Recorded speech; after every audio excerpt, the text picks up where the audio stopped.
இந்த பயிற்சிக்கு அப்புறம் எப்படிமா இருந்தது உங்களுக்கு?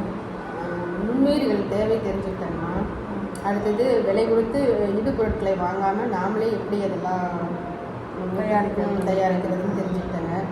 அடுத்தது பூச்சிக்கொல்லி அடிக்க தேவையில்லை. அடுத்தது நிலத்தை ஈரப்பதமாக எப்படி வச்சு நுண்ணுயிர் பெருக்கம் பற்றி இதெல்லாம் தெரிஞ்சுக்கிட்டேங்க. சைனோபாக்டீரியா பற்றி தெரிஞ்சுக்கிட்டேங்க. அடுத்தது பாக்டீரியாவை பாதுகாக்கிறது எப்படி, அது வேம்னா என்ன, அது எப்படி வேலை செய்யுதுன்னு சொல்லி கொடுத்தீங்க. முதல்ல எல்லாத்தையும் எனக்கு வந்து நீங்கள் ப்ரூஃபாக காமிச்சிருக்கீங்க. அது எனக்கு ரொம்ப ரொம்ப திருப்தி. அதை கட்டாயம் நீங்கள் கட்டாயம் ஃபாலோ பண்ணுவாங்க. ஃபாலோ பண்ணி ரிசல்ட்டு வச்சு சொல்லுவாங்க. எடுத்து கட்டாயம் சொல்லணும். கட்டாயம் சொல்லுவேன். அசோலாவை பற்றியும் தெரிஞ்சுக்கிட்டாங்க. அசோலா தெரிஞ்சுக்கிட்டாங்க.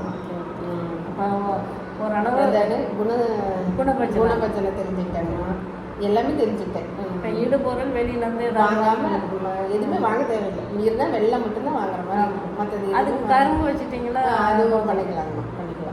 கரும்பு ஒரு எப்பயுமே அந்த கரும்பு வளர்ந்துட்டே இருக்கும். நம்ம வெட்டி எடுத்து பண்ணிக்கலாம். ஸோ கம்ப்ளீட்டாக உங்களுக்கு சஸ்டைனபிளாக உங்களுக்கு வந்து பண்ணிக்கலாம். உங்கள் வயல்லையே எல்லாமே இருக்க மாதிரி. ஆமாம். தற்சார்பு வாழ்க்கைங்கிற மாதிரி கொண்டு வந்தாச்சுக்கிறேன். யூஸ்ஃபுல்லாக கட்டாயமாக நல்லா இருந்ததுமா. மிக்க நன்றி. தேங்க்யூ. சரி.